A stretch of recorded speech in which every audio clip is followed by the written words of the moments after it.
Hello, thank you for having me here today. My name is Christopher Martin, and I want to tell you a little bit about my daughter, Bethany, and a little bit about her journey. And my title page here is Life and Death because my family and me had to make quite a big decision when we were dealing with the well-being of our daughter. But my daughter, as some of you in class already know, has a heart condition, or several for that matter, and I kind of want to go over three key points, especially when it comes to do you let her die or do you let her live? Decision making. My next point is I want to describe exactly what are those heart conditions? What are we talking about here? And then I want to finish off how we fought back, and we're still fighting to this day. Now, why many of you already know CPR, I'm sure, or at least done it. I've first experience with CPR happened October 25th, 2015. It was about a month after my daughter was born, and she went into cardiac arrest. I was fortunate to be able to, bring her back to life, but then it led into her having to be life flighted up to Cleveland Clinic while we lived in Ohio, which kind of leaves kind of an idea of just how serious her life was going to be. And it was only a month after being born. Now, once we found out before she was born, doctor came up, we went over a few things, and like everyone who's not a doctor understands things, what on earth are you talking about? But as they put it, he described it as pulmonary atresia with VSD, multiple MAPGUS. And as you can tell, what do we know about that stuff? So what does that mean for us? Well, the situation is that meant many surgeries. You're referring to many doctor visits. You're going to have financial setbacks because the amount of money it's going to cost to take care of them, like life flights and everything. And then with DiGeorge syndrome, she's got a weak immune system, so nearly everything in the world is going to get her sick. So that comes down to the choices. Doctors said we have about 50% chance of her surviving shortly after birth. So it came down to, do we not give her treatment and let her go in peace, hopefully, or do we try to fight for her existence? And it's not easy, but I'd like to go over what exactly are we talking about, medical-wise. And I want to start off with pulmonary atresia. And I can go over all the medical names, but let's face it, you, me, and anyone that's not a doctor or nurse is not going to understand it. However, with pulmonary atresia, the best way of explaining this is she's missing the connection that ends up attaching to her lungs. So let's simplify that a little further. Think of it as a superhighway. Well, it's closed down, you got to find a detour. So naturally, you're going to go find some side streets or crossroads. So it will find another way to get that blood over to the lungs. Which, continue on, let's talk a little bit more about the heart and her next part of her heart condition. VSD.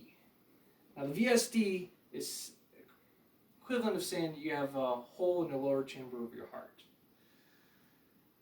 That, in other words, would mean you have blood flowing from one side of the chamber to the other chamber. And blood's just going to keep going back. And that's the simpler term to call it, just dirty blood swishing back and forth. She just keeps producing dirty blood, not very clean. So let's move on to multiple MAPGUS. And I could bore you with the long name for it, but I'm not going to do that to you guys. So with MAPGUS, that's the arteries that are going into the lungs. So everyone's seen a picture of the lungs. We all did textbooks in health class. And we see all those branches. Now what the MAPGUS are referring to is narrowing in a lot of these arteries. The reason that that's an issue is that with the narrowing of the arteries, it creates more work for the heart, so you tend to have a higher blood pressure. The major problem in what we're suffering with Bethany is the fact that, what about the good areas that are fine, the good arteries? What that means is that the heart's overworking, compensating for the smaller areas, and it is destroying the good areas. So this kind of takes away from heart transplant or a lung transplant, because you can't just replace one, and let alone not many survive replacing both. Let us continue to the G-tube.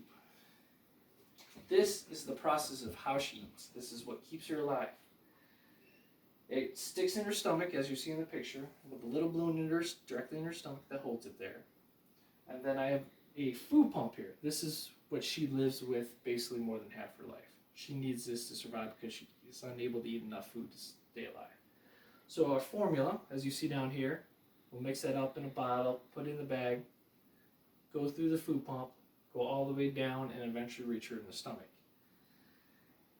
And again, when I mentioned expenses, these cans, one can is roughly about $60. So you can see how a lot of this stuff ends up heading up, to say the least. But through all the challenges, through all the fighting, we keep fighting on. As my nickname for her is Warrior Princess. And I'm sure you can probably see why I think that. But the challenges are, she doesn't have a normal sleep schedule. Sometimes between my wife and me, we'll maybe 5 hours of sleep. We have to end up being on her schedule. And being that we have a son, as you can see in our picture here, keeps us pretty well busy. But along with that fighting, meaning you have to worry about everyone who has a response for that. Referring to doctors, we're talking about family, we're talking about friends. I mean, the list goes on. Everyone has opinion. Everyone knows more than you. And why they care, doctors tell you from experience and knowledge. Families trying to help you as a family. Friends are trying to be encouraging. At the end of the day, the most important thing that you can do for your family or anybody who has a health condition such as our daughter is you are the only one, especially in the child's term, that can fight for her. And her life and other children's life depends on the parent. So never doubt yourself, because that little one's going to fight on. You got to fight on too. But let me bring up how she's doing today. I want you guys to see how she is. And in the little picture here, she kind of had a little accident a few days ago, falling down the step and had to get a cast. She's doing okay, but she does have a nice little fracture. And I have a video that I want to play for you, just to kind of get to know her a little bit.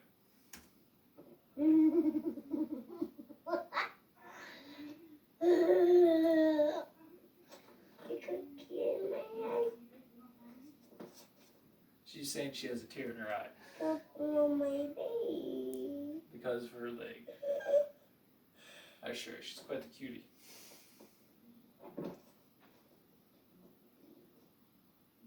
And she's never quiet.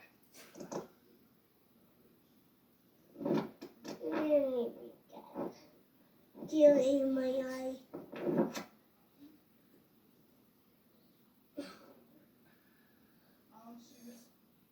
I wish you went to sleep more often. Another story for another day.